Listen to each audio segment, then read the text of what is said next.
Cinema জগৎ চ্যানেলের পক্ষ থেকে আপনাদের সবাইকে অনেক অনেক শুভেচ্ছা ও অভিনন্দন। আজকের ভিডিও টপিক হচ্ছে অলরাউন্ডার হিরো আমিন খানের যেসব সিনেমা ফ্লপ হয়েছিল। আজকের ভিডিওর মাধ্যমে জানতে পারবেন চিত্রনায়ক আমিন খানের 10টি ফ্লপ সিনেমার নাম, মুক্তির তারিখ, কাস্টিং, এছাড়াও এসব সিনেমা ফ্লপ হওয়ার কারণ ইত্যাদি। তো আর কথা না বাড়িয়ে চলুন এবার চলে যাই মূল ভিডিওতে। সর্বপ্রথম আলোচনা করব তোমার জন্য ভালোবাসা সিনেমা নিয়ে। আজ রাতে আমি অপেক্ষায় থাকবো আপনার একটি টেলিফোনের। এই সিনেমাটি মুক্তি পায় 8ই সেপ্টেম্বর 2000 সালে। শেখ সুলতান আহমেদ পরিচালিত তোমার জন্য ভালোবাসা সিনেমাতে অভিনয় করেছেন আমিন খান, পপি সহ আরো অনেকে। এই সিনেমায় আমি চিঠি লেখা ঠিকানা চাই শিরোনামের একটি অসাধারণ মিষ্টি প্রেমের গান রয়েছে। আমি চিঠি লেখার ঠিকানা চাই, আমি চিঠি লেখার ঠিকানা চাই। ব্যবসায়িকভাবে এই সিনেমাটি ব্যর্থ হয়। বক্স অফিস রিপোর্ট অনুযায়ী এই সিনেমাটি ফ্লপ। অসাধারণ গল্পে সুনির্মিত এই সিনেমাটি ফ্লপ হওয়ার অন্যতম কারণ হচ্ছে সে সময় ঢালিউডে অশ্লীলতার আগ্রাসনে অনেক ভালো সিনেমা ফ্লপ হয়ে যায়। তেমনি একটি ভালো সিনেমা হচ্ছে তোমার জন্য ভালোবাসা। এখন আলোচনা করব আজ গায়ে হলুদ সিনেমা নিয়ে। গান গান বড় ভালো জিনিস। মুখ দিয়ে যা বলা যায় না, চোখ দিয়ে যা বোঝানো যায় না, সুরে সুরে তা বলে দেওয়া যায়। এই সিনেমাটি মুক্তি পায় 17 মার্চ 2000 সালে ঈদুল আজহায়। মোহাম্মদ হোসেন পরিচালিত আজ গায়ে হলুদ সিনেমাতে অভিনয় করেছেন আমিন খান, মৌসুমী, মাহফুজ সহ আরো অনেকে। এই সিনেমায় চোখ দিয়ে মনের কথা বলে শিরোনামের একটি সুইট রোমান্টিক গান রয়েছে। গানটি হিউজ জনপ্রিয়তা পায়।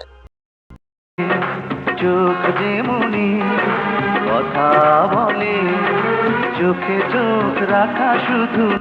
ব্যবসায়িকভাবে এই সিনেমাটি ব্যর্থ হয়। বক্স অফিস রিপোর্ট অনুযায়ী এই সিনেমাটি ফ্লপ।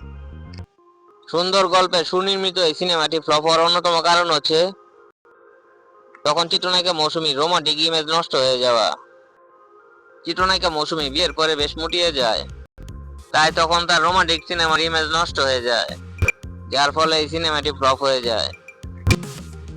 এখন আলোচনা করব হৃদয় থেকে হৃদয় সিনেমা নিয়ে। তার কথা আমি শুনবো না। আমার কথা না শোনো, আমার হৃদয়ের কথা তোমাকে শুনতে হবে। আপনার হৃদয় নিয়ে আপনি থাকুন, হৃদয় নিয়ে ভাববার সময় আমার নেই। এই সিনেমাটি মুক্তি পায় 4 নভেম্বর 1994 সালে। শাহাদাত খান পরিচালিত হৃদয় থেকে হৃদয় সিনেমাতে অভিনয় করেছেন আমিন খান, রূপা, লতা সহ আরো অনেকে। এই সিনেমায় চমৎকার দুটি গান রয়েছে। একটি হচ্ছে সুন্দর একটা মুখ শিরোনামের গান। সুন্দর একটা মুখ, সুন্দর একটা মন, একটু মধুর হাসি। এই সিনেমায় হৃদয় থেকে হৃদয় শিরোনামের একটি অসাধারণ সুইট রোমান্টিক টাইটেল সং রয়েছে। ভালোবাসা ছুঁয়ে যায় হৃদয় থেকে। ব্যবসায়িকভাবে এই সিনেমাটি ব্যর্থ হয়। বক্স অফিস রিপোর্ট অনুযায়ী এই সিনেমাটি ফ্লপ। সুন্দর গল্পে ত্রিভুজ প্রেমের সুনির্মিত এই সিনেমাটি ফ্লপ হওয়ার অন্যতম কারণ হচ্ছে এই সিনেমার নায়িকা কাস্টিং। এই সিনেমায় চিত্রনায়ক আমিন খানের সাথে নবাগতা চিত্রনায়িকা রূপা ও লতাকে দর্শক গ্রহণ করেনি, যার কারণে সিনেমাটি ফ্লপ হয়ে যায়। এখন আলোচনা করব মনের মতো মন সিনেমা নিয়ে। তুমি কিছু উপহার দিলে, আমিও কিছু উপহার দিলাম। সত্যি কালকের রাতটাকে আমি জীবনে ভুলবো না। এই সিনেমাটি মুক্তি পায় 6 নভেম্বর 1998 সালে। মমতাজুর রহমান আকবর পরিচালিত মনের মতো মন সিনেমাতে অভিনয় করেছেন আমিন খান, মোহিনী, ভিক্টর ব্যানার্জি সহ আরো অনেকে। এই সিনেমায় ভুলবো না আমি তোমাকে শিরোনামের একটি চমৎকার রোমান্টিক সং রয়েছে। ভুলবো না আমি তোমাকে, যত দূরে যাও। ব্যবসায়িকভাবে এই সিনেমাটি ব্যর্থ হয়। বক্স অফিস রিপোর্ট অনুযায়ী এই সিনেমাটি ফ্লপ। সুন্দর গল্পে সুনির্মিত এই সিনেমাটি ফ্লপ হওয়ার অন্যতম কারণ হচ্ছে এই সিনেমার নায়িকা কাস্টিং। এই সিনেমায় চিত্রনায়ক আমিন খানের সাথে জুটি হিসেবে চিত্রনায়িকা মোহিনীকে দর্শক গ্রহণ করেনি, তাই সিনেমাটি ফ্লপ হয়ে যায়। এখন আলোচনা করব দোস্ত আমার সিনেমা নিয়ে। স্বপ্নের মধ্যে কতবার যে তোর কথা বলে, ভালোবাসার কথা বলে, তুই কি জানিস? সত্যি? হ্যাঁ। এই সিনেমাটি মুক্তি পায় 9 জানুয়ারি 2004 সালে। এম সরকার পরিচালিত দোস্ত আমার সিনেমাতে অভিনয় করেছেন আমিন খান, শাবনূর, ফেরদৌস, ময়ূরী সহ আরো অনেকে। এই সিনেমায় আমি বন্ধু তোমার শিরোনামের একটি অসাধারণ বন্ধুত্বের গান রয়েছে। আমি বন্ধু তোমার, তুমি বন্ধু আমার। ব্যবসায়িকভাবে এই সিনেমাটি ব্যর্থ হয়, বক্স অফিস রিপোর্ট অনুযায়ী এই সিনেমাটি ফ্লপ। ভালো গল্পের সুনির্মিত এই সিনেমাটি ফ্লপ হওয়ার অন্যতম কারণ হচ্ছে এই সিনেমাতে চিত্রনায়িকা ময়ূরীকে কাস্ট করা। এই সিনেমার প্রযোজক পরিচালক আমিন খান ফেরদৌস শাবনূরকে দিয়ে রুচিশীল দর্শক হলে টানতে চেয়েছিল, আবার ময়ূরীকে দিয়ে অশ্লীল সিনেমার দর্শক হলে টানতে চেয়েছিল। দুই ধরনের কাস্টিং এর কারণে এই সিনেমাটি কোন শ্রেণীর দর্শকই হলে টানতে পারেনি, যার কারণে এই সিনেমাটি ফ্লপ হয়ে যায়। এখন আলোচনা করব মহাভূমিকম্প সিনেমা নিয়ে। আমি আমার গন্তব্যস্থানে পৌঁছানোর রাস্তা পেয়ে গেছি ম্যাডাম। ওহো, কি ম্যাডাম ম্যাডাম করছো? এই সিনেমাটি মুক্তি পায় 18 নভেম্বর 1994 সালে। সুভাষ সোম পরিচালিত মহাভূমিকম্প সিনেমাতে অভিনয় করেছেন আমিন খান, নিশি, মান্না, বনশ্রী সহ আরো অনেকে। এই সিনেমায় তোমার মন আমার মনে শিরোনামের একটি চমৎকার রোমান্টিক সং রয়েছে। তোমার মন আমার মনে প্রীত হয়েছে, দুজনার ভালোবাসা হিট হয়েছে। ব্যবসায়িকভাবে এই সিনেমাটি ব্যর্থ হয়, বক্স অফিস রিপোর্ট অনুযায়ী এই সিনেমাটি ফ্লপ। এই সিনেমাটি ফ্লপ হওয়ার অন্যতম কারণ হচ্ছে এই সিনেমাটির কাস্টিং। এই সিনেমাটি যখন মুক্তি পায় তখন আমিন খান, নিশি, মান্না, বনশ্রী কারোরই তেমন একটা স্টারডম তৈরি হয়নি, যার কারণে এই সিনেমাটি ফ্লপ হয়ে যায়। এখন আলোচনা করব সুজন বন্ধু সিনেমা নিয়ে। ম্যাম সাহেব, এই জায়গা কারো সিংহাসন নয় যে এখানে বসে বিন বাজালে আমার অপরাধ হবে। Shut up! যদি আবার তো এই সিনেমাটি মুক্তি পায় 27 জুলাই 2001 সালে। দেওয়ান নজরুল পরিচালিত সুজন বন্ধু সিনেমাতে অভিনয় করেছেন আমিন খান, শিল্পী, আয়না সহ আরো অনেকে। এই সিনেমায় ওগো বন্ধু শিরোনামের একটি চমৎকার রোমান্টিক সং রয়েছে। ওগো বন্ধু তোমায় ছাড়া বাঁচবো না, ওগো বন্ধু।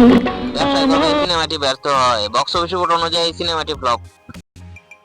কিংবদন্তি পরিচালক দেওয়ান নজরুলের সুনির্মিত এই সিনেমাটি ফ্লপ হওয়ার অন্যতম কারণ হচ্ছে এই সিনেমাটির গল্প। এই সিনেমার গল্প ছিল ব্যাকডেটেড। এই ধরনের গল্পের সিনেমা 60, 70, 80 দশকে দর্শকপ্রিয়তা পেত, কিন্তু 2001 সালে এসে দর্শক এই ধরনের গল্পের সিনেমা গ্রহণ করেনি, যার কারণে এই সিনেমাটি ফ্লপ হয়ে যায়। এখন আলোচনা করবো বধূবরণ সিনেমা নিয়ে। আপনার সাথে আমি যতই ভালো ব্যবহার করতেছি, আপনি ততই আমার সাথে খারাপ ব্যবহার করতেছেন। তাইলে এবার আমার আসল রূপটাই দেখেন। এই সিনেমাটি মুক্তি পায় 2রা মে 2008 সালে। নজরুল ইসলাম খান পরিচালিত বধূবরণ সিনেমাতে অভিনয় করেছেন আমিন খান, মৌসুমী, ফেরদৌস সহ আরো অনেকে। এই সিনেমায় চমৎকার দুটি গান রয়েছে, একটি হচ্ছে জুলি শিরোনামের গান। পাগল বলো আর বেতাল বলো, বাঁচবো না তুমি ছাড়া। জুরি জুরি জুরি। এই সিনেমায় তুমি জান আমার শিরোনামের একটি সুইট রোমান্টিক গান রয়েছে, গানটি বেস্ট আছে। তুমি ছাড়া কে বলো বাঁচাবে আমাকে, তুমি জান আমার। ব্যবসায়িকভাবে এই সিনেমাটি ব্যর্থ হয়, বক্স অফিস রিপোর্ট অনুযায়ী এই সিনেমাটি ফ্লপ। সুন্দর গল্পে সুনির্মিত ত্রিভুজ প্রেমের এই সিনেমাটি ফ্লপ হওয়ার অন্যতম কারণ হচ্ছে এই সিনেমার কাস্টিং। এই সিনেমাটি 2008 সালে যখন মুক্তি পায় তখন চিত্রনায়ক সাকিব খান ছাড়া তখন অন্য কোনো নায়কের সিনেমা ভালো চলছিল না। এছাড়া এই সময় চিত্রনায়িকা মৌসুমীর ক্যারিয়ারও ছিল পড়তির দিকে, যার কারণে এই সিনেমাটি ফ্লপ হয়ে যায়। এখন আলোচনা করব প্রেম কেন কাঁদায় সিনেমা নিয়ে। আমার জীবন থেকে কেউ তোমাকে কেড়ে নিতে পারবে না, তুমি আমার, চিরদিন আমারই থাক। এই সিনেমাটি মুক্তি পায় 2রা জানুয়ারি 2004 সালে। এই সিনেমাটি পরিচালক রানা নাসির শুরু করলেও এই সিনেমাটি সম্পন্ন করেন পরিচালক শাহাদাত হোসেন লিটন। প্রেম কেন কাঁদায় সিনেমাতে অভিনয় করেছেন আমিন খান, শাহনাজ, উর্মি সহ আরো অনেকে। এই সিনেমায় চমৎকার দুটি গান রয়েছে, একটি হচ্ছে আমার কোনো দোষ নাই শিরোনামের গান।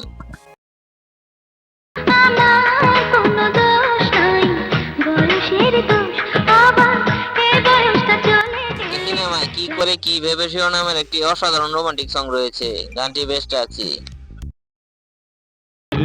পরে কিভাবে থাকি আমি তোমাকে ছেড়ে।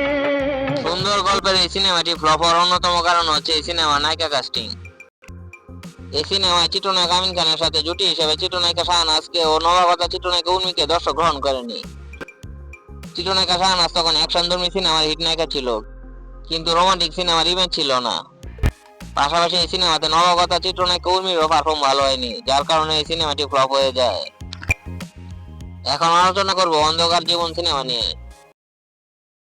আমাকে দেখলে দিওয়ানা হয়ে যাবে। তাই তাহলে দেখা দাও, আসো সামনে। ওকে। এই সিনেমাটি মুক্তি পায় 16 ফেব্রুয়ারি 2007 সালে। সুকান্ত বিশ্বাস পরিচালিত অন্ধকার জীবন সিনেমাতে অভিনয় করেছেন আমিন খান, পপি সহ আরো অনেকে। এই সিনেমায় তুমি আছো আমি আছি শিরোনামের একটি চমৎকার রোমান্টিক সং রয়েছে। আছো আমি আছি, তুমি নাই আমি নাই। ব্যবসায়িকভাবে এই সিনেমাটি ব্যর্থ হয়। বক্স অফিস রিপোর্ট অনুযায়ী এই সিনেমাটি ফ্লপ। সুন্দর গল্পের সুনির্মিত এই সিনেমাটি ফ্লপ হওয়ার অন্যতম কারণ হচ্ছে এই সিনেমার কাস্টিং। এই সিনেমা যখন মুক্তি পায় তখন আমিন খান, পপি দুজনের ক্যারিয়ারই ছিল পড়তি দিকে, যার কারণে এই সিনেমাটি ফ্লপ হয়ে যায়। তো এই ছিল আমার আজকের ভিডিও। দর্শক বন্ধুরা, আমার কাছে আমিন খানের আরো ফ্লপ সিনেমার তালিকা রয়েছে। আপনারা যদি এই টপিকের উপর দ্বিতীয় পর্ব দেখতে চান তাহলে কমেন্ট করে জানিয়ে দেবেন। এও কমেন্ট করে জানিয়ে দেবেন এই ভিডিওটি আপনাদের কাছে কেমন লাগলো। ভিডিওটি যদি ভালো লাগে অবশ্যই লাইক করবেন, শেয়ার করবেন। আর আমার চ্যানেল নতুন হয়ে থাকলে আমার চ্যানেলটি সাবস্ক্রাইব করে আমার পাশে থাকবেন। তো সবাই সুস্থ থাকবেন, ভালো থাকবেন। আজকে এই পর্যন্তই।